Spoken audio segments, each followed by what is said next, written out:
In a surprising and politically charged development, former Philippine President Rodrigo Duterte was arrested and detained at the International Criminal Court in The Hague. But what are the forces behind this move, and what do they stand to gain? Duterte was known for his fiery stance against U.S. influence in the Philippines. Unlike many predecessors, he refused to be subservient to foreign powers, openly condemning decades of American intervention, actions he said undermined Philippine sovereignty and justice. One of the most controversial episodes was the so-called Davao grenade incident in May 2002, where Michael Meiring, an alleged U.S. agent, accidentally set off a grenade in the Evergreen Hotel in Davao City. Before local authorities could even arrest the American, he was secretly whisked away by FBI operatives and high-ranking Philippine officials aboard a private plane leaving Davao. Duterte later condemned this act, stating, "They have no right to toy with or disrespect our justice system." In the days leading up to the Evergreen Hotel explosion, residents faced multiple bomb alerts, ramping up local anxiety. These events sparked widespread conspiracy theories, suggesting that Meiring's explosion was a calculated false flag operation, meant to push the Philippine government toward greater U.S. influence and military presence under the pretext of the global war on terror.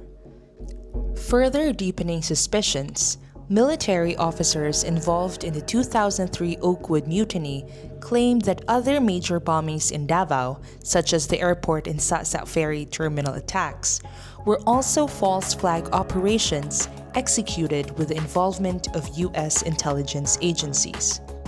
Prominent local media articles accused Meiring of being a CIA operative orchestrating covert missions aimed at destabilizing Mindanao, thereby justifying increased U.S. military intervention. This chaotic period was marked by a series of deadly bombings across the region, instilling a pervasive atmosphere of fear and uncertainty. Among the deadliest were the March 2003 Davao International Airport bombing and the April 2003 𝗗𝗂𝘂𝘁𝗲 Wharf bombing. Additional attacks targeted key hubs such as the Kidapawan bus terminal and Zamboanga shopping malls, leaving communities shaken and vulnerable. Now, whispers within intelligence circles suggest the CIA played a critical role in planning Duterte's arrest. The United States government, historically protective of its strategic interests in the Asia-Pacific, especially in the Philippines, stands to benefit profoundly. The U.S. aims to reinforce its geopolitical influence in the region by removing a leader who resisted its policies and was being friendly to China, reaffirm itself as a global enforcer of international law, shaping narratives on human rights, pressure the Philippines to align with U.S.-led agendas amid rising regional challenges.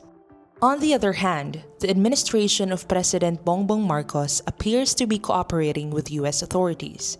Removing Duterte serves multiple political interests for BBM.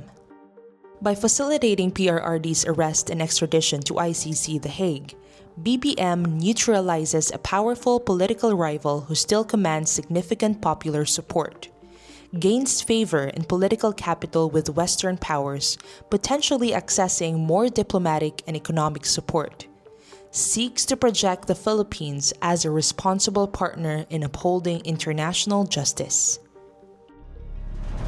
For many Filipinos, Duterte's arrest raises painful questions of sovereignty and justice. Is this really accountability, or is it political theater driven by foreign influence and local power struggles?